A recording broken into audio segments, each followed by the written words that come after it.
1,00,000 ಕೋಟಿ ರೂಪಾಯಿಗಳನ್ನ ಬಜೆಟ್ ನಲ್ಲಿ ಕೊಟ್ಟರು ಕೂಡ ನಾವು ನಿಮ್ಮ ಸಮಾನ ಬರೋದಕ್ಕಾಗೋದಿಲ್ಲ. ಸ್ವಾತಂತ್ರ್ಯ ಸಿಕ್ಕು 78 ವರ್ಷಗಳಾದ ನಂತರ ಇಂಥ ಮಾತಾಡ್ತಿದೀವಿ ನಾವು. ಇನ್ನೂ ಸತ್ಯನೇ ಮಾತಾಡ್ತಿದಾರೋ ಇಲ್ಲ ಅಂತಲ್ಲ, ಸತ್ಯ. ಬಟ್ ಸತ್ಯ ಎಷ್ಟು ಕರಾಳವಾಗಿದೆ ನೋಡಿ, ಎಷ್ಟು ಕರಾಳವಾಗಿದೆ ನೋಡಿ. ಯಾಕ್ರಿ ಮಂಡ್ಯ, ಮೈಸೂರು, ರಾಮನಗರ ಜನ ಆ ಕಡೆ ಹುಟ್ಟಬೇಕಾಗಿತ್ತು ಕಲ್ಯಾಣ ಕರ್ನಾಟಕದಲ್ಲಿ ಅಂತ ಬಯಸ್ತಾರೆ? ಏನ್ ಗುಳೆ ಹೋಗೋದಕ್ಕ? ಗುಳೆ ಹೋಗೋದಕ್ಕ? ಬೇಸಿಗೆ ಶುರುವಾದ್ರೆ ಸಾಕು, ಉಟ್ಟು ಬಟ್ಟೆ ಮೇಲೆ ಚಾಪೆ ದಿಂಬು ಸುತ್ಕೊಂಡು ಹೋಗ್ತಾರ್ರಿ ಜನ. ಮುಂಬೈ, ಪುಣೆ, ಬೆಂಗಳೂರು ಸಿಕ್ಕ ಗಾಡಿ ಹತ್ಕೊಂಡು ಹೋಗ್ತಾರೆ. ಯಾವುದಕ್ಕೆ? ತಿಂಗಳಿಗೆ 8,000 ದುಡಿಮೆ ಆಗುತ್ತೆ ಅಂತ. 8,000 ದುಡಿಮೆ ಆದ್ರೂ ಆಗಲಿ. ಹೋಗಿ ಬೆಂಗಳೂರಲ್ಲಿ ಮನೆ ಕಟ್ಟಿಸ್ತಾ ಇರೋರೆಲ್ಲ ಶೆಡ್ ಹಾಕಿರ್ತಾರಲ್ಲ, ಶೆಡ್ಗಳಲ್ಲಿ ಒಂದು ಸರ್ವೆ ಮಾಡಿಸಿ ಎಲ್ಲೆಲ್ಲಿ ಜನ ಬಂದಿರ್ತಾರಲ್ಲಿ ಅಂತ.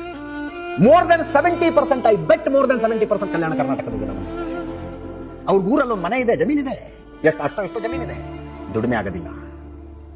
ಈ ಶಾಪವನ್ನು ಬಯಸ್ತಾರ ಮೈಸೂರು ಕರ್ನಾಟಕದ ಜನ. ಇಂಥ ಶಾಪವನ್ನು ಬಯಸ್ತಾರ ಮೈಸೂರು ಕರ್ನಾಟಕದ ಜನ. ಕರಾಳವಾದ ಸತ್ಯ ಹೇಳ್ತೀನಿ.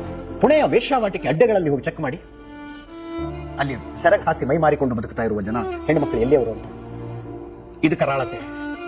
ಸ್ವಾತಂತ್ರ್ಯ ಸಿಕ್ಕಿ 78 ವರ್ಷ ಆದ್ಮೇಲೂ ಇದನ್ನೇ ಚರ್ಚೆ ಮಾಡ್ತಾ ಇದೀವಿ ನಾವು. ಈ 78 ವರ್ಷಗಳಲ್ಲಿ ಅಲ್ಲಿ ಇಂಡಸ್ಟ್ರಿ ಏನು ಬಂತು, ಉದ್ಯೋಗ ಎಷ್ಟು ಸೃಷ್ಟಿ ಮಾಡಿದ್ವಿ, ಯಾವುದಕ್ಕೇನು ಪ್ರಯತ್ನ ಪಟ್ವಿ? ಇಲ್ಲ. ಕಲ್ಯಾಣ ಕರ್ನಾಟಕಕ್ಕೆ ವಿಶೇಷ ಅನುದಾನ ತರಲಾಗಿದೆ, 5,000 ಕೋಟಿ ಎಕ್ಸ್ಟ್ರಾ ಕೊಟ್ಟಿದ್ದೀವಿ ಅಲ್ಲಿ ಅಂತ. ಎಷ್ಟು ಜನರಿಗೆ ಹೋಯ್ತು? ಯಾರು ಉದ್ಧಾರ ಆಯ್ತದು?